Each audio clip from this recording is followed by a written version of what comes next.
The deep web is one of the most amazing things on Earth. Not because of how joyful it makes people or anything, but because it's a completely uncensored view of people. You can speak your mind about what you want, do anything you want, when on the deep web you have complete and total freedom. I'd always been fascinated by the deep web, and at the time the events of the story occurred, I was in college. Lots of people at my campus had really been getting into accessing the deep web. It was almost like a trend. With so many people getting in on it, it seemed perfectly safe for me to give it a try. I'd always heard of deep web horror stories, stories of hacking, stumbling onto disgusting sites, and people even finding out your address. These stories mainly kept me off the deep web, but with most of the people at my college using it on a normal basis, I decided to give it a go. I asked a friend to come over and help me set it up. When my friend arrived, we opened up my laptop and began to set everything up. He told me that we were using Tor, a program that lets you access the deep web. He also asked me if I was planning on doing anything illegal, to which I replied no. He said since I wasn't, we didn't need to install Tails, which is apparently a software that makes it more secure if you plan on doing illegal things. A little while later, everything was set up. I had my new IP address, and my friend gave me a brief rundown of what to do and what not to do. He made it very clear that when I was using the hidden wiki, that I kept it on censored mode, so that it would be less likely for me to see something I didn't want to see. After about 2 weeks of using the deep web, I felt like a pro. I had accessed many different sites, spoken with some great people, and made friends, even bought some weed. I became cocky and was ready to dig deeper into the dark web. I turned off the censor mode on the hidden wiki and began to browse the links. It took me a while, mostly because Tor is a bit slow and many of the links just led to dead web pages. Eventually I stumbled onto a site called All the Gore. It was mainly a big chat room with many different topics. I had a fairly strong stomach. I had seen many violent movies and seen beheadings, killings, etc. through the normal internet. After looking at a few different chat rooms, I noticed how sick this site really was. The people in these chat rooms were actual killers bragging about some of the things they'd done. In the chat room you could post pictures. One man by the name of Culture45 had the stage in one of the chat rooms. He was explaining in detail how he had broken into someone's house, kidnapped a little girl, and brutally killed her parents by hiding under the bed, and then opening their throats. He explained how he brought the little girl back to his house, raped her, beat her, and cut her up. I didn't think he was telling the truth at first, but then he posted pictures. These were among some of the most horrifying pictures I'd ever seen. Close-ups of the poor 8 to 10-year-old girl being brutally raped, beaten, and cut with a knife.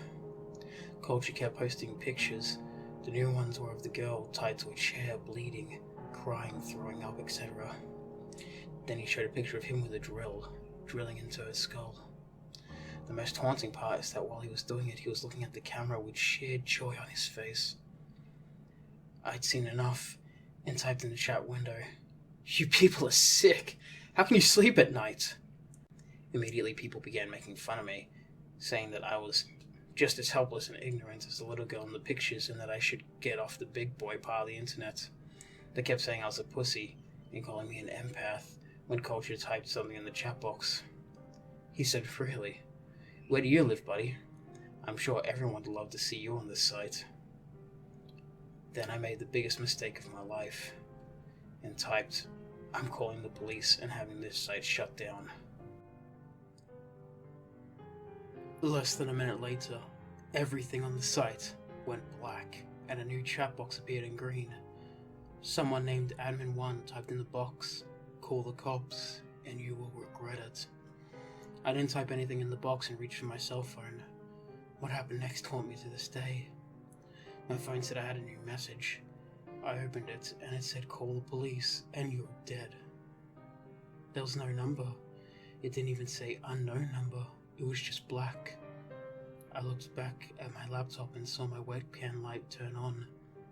I quickly covered it, but I saw on the screen a picture of me looking at my phone.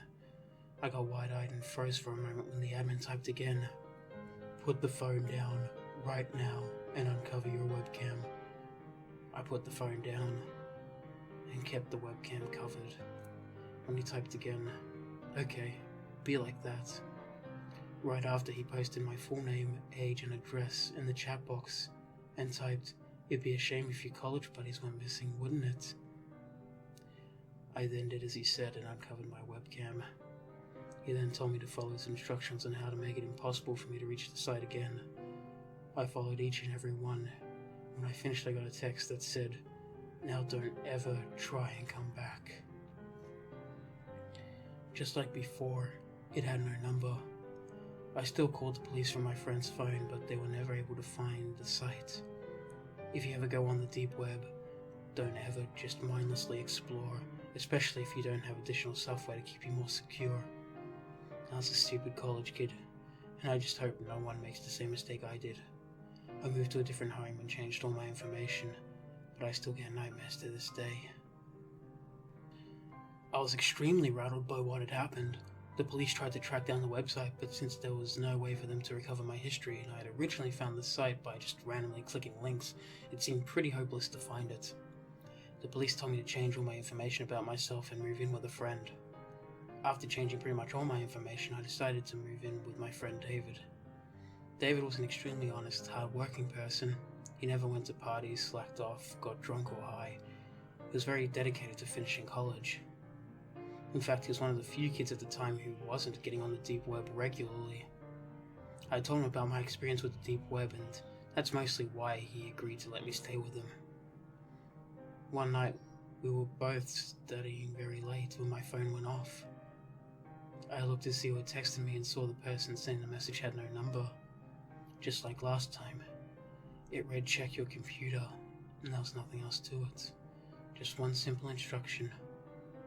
I opened my laptop, and when I did, I noticed I didn't have control of my mouse. I tried to move the mouse, but just had a mind of its own. Someone had remote access to my computer somehow. I never gave anyone remote access before. I tried a whole bunch of keyboard commands, but not a single one worked. I noticed whoever had control of my laptop was downloading a software. Most likely malware, but there was nothing I could do. I heard my phone go off again, and this time the message said, "Look out your window." I was sitting right by a window. I didn't know which window the guy was referring to, so I looked out the one I was sitting by and saw a man in the parking lot, leaning up against a white van. He had a phone in his hand, and when I looked at him, he nodded. My phone went off again. Type in and hold down Shift-Alt-5 at the same time to activate the software. I called in David to my room to show him what was going on. He seemed just as nervous as I was, but with the man just outside our window, we didn't want to anger him. David called the police right away and told me that they would be here soon. I didn't activate the software and just sat there. Eventually I got another text. "I'm coming in if you don't do it right now." I didn't know why he or the person in control of my computer couldn't do it, but I didn't dare ask. At the same time though, I was 99% sure this program had malware or spyware or something that would be very harmful to my computer, so I refused to activate it.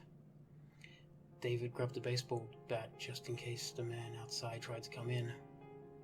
About 5 minutes later we heard the doorknob turning. It was locked, but then heard banging at the door.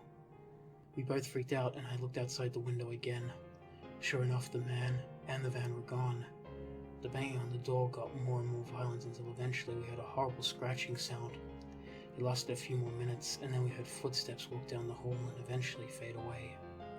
I received another text. "We will be back." That really got to me. When the cops arrived, they told me to look at my door. I followed them back out into the hallway and saw, engraved in our door, my name. The police began investigating the whole building, and they had a tech police officer come in and look at my computer. He began to do scans and investigate the weird software on my laptop. Eventually he managed to close and remove it, and told me my laptop wasn't safe. He said the core files of it had been hacked into and corrupted.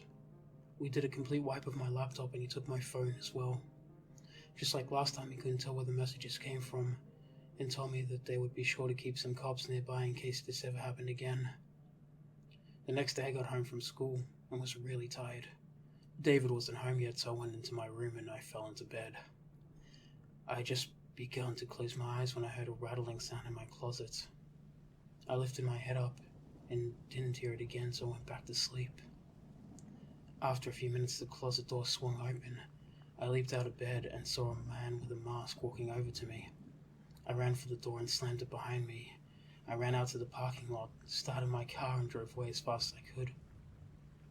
By the time the police arrived, the man was of course gone. The apartment surprisingly hadn't been wrecked or anything. We didn't even find anything stolen. He didn't seem to do anything at first. This night, 2 police officers were monitoring everyone who came in and out of the building in order to catch the man. I opened my laptop and noticed that my wallpaper had changed. It was just a bunch of trees, but it had suddenly changed to a sickening photo of a man with a mask. The same mask I saw on the man who was in my closet, digging a knife into a baby's eye, in what looked like a small cabin. I also noticed that all my applications and programs were gone, and I saw the same program as last time right in the middle. I clicked on it and it had already been installed, just like last time. It filled the entire screen, and what looked like a live stream was going on. I couldn't exit out, and the live stream was coming from a boy's house. He looked about 13 or 14, and was at his computer. It didn't take long for me to see that I was watching through his webcam, and he had no idea. I saw a small chat box pop up on the top right screen, and had someone typed in the box, "Welcome to our live stream. We're glad everyone could be here. Thank you, John, for being here as well." My eyes got very wide. My name was John, and they were waiting until I was watching to start the live stream. As I watched, I saw the closet door behind the poor boy slowly opened, and a man walked out with a toolbox in one hand. He quietly set the toolbox down and pulled out some duct tape. He went behind the kid and put the tape over his mouth and grabbed him tight. The poor kid's face was in total fear. He tried to scream, but he couldn't because of the tape. They were making a decent amount of noise, so it told me that the kid must have been home alone. Major NSFW right now, so proceed with caution. I tried hard to exit out, but I couldn't. Then I saw the man take out a screwdriver and drive it into the kid's chest. Blood began to pour out, and the kid made a full wheezing type noise. I saw tears come from his eyes as the sick man began to drive the screwdriver deeper and deeper and then yank it out. The man then took out a hammer and smashed the kid's hands several times until they were nothing more than a mangled, bloody mess. I tried every command I could to exit out, but nothing was working. I noticed in the chat box several people were cheering the man on and requesting him to do different things to the boy. The man then took out a handheld electric saw and pressed it against the boy's face and turned it on.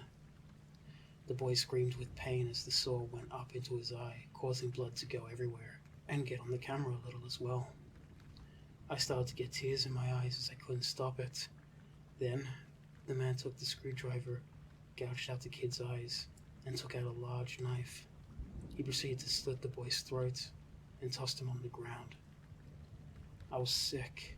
I threw up all over the floor, and when I looked back, I saw the chat box.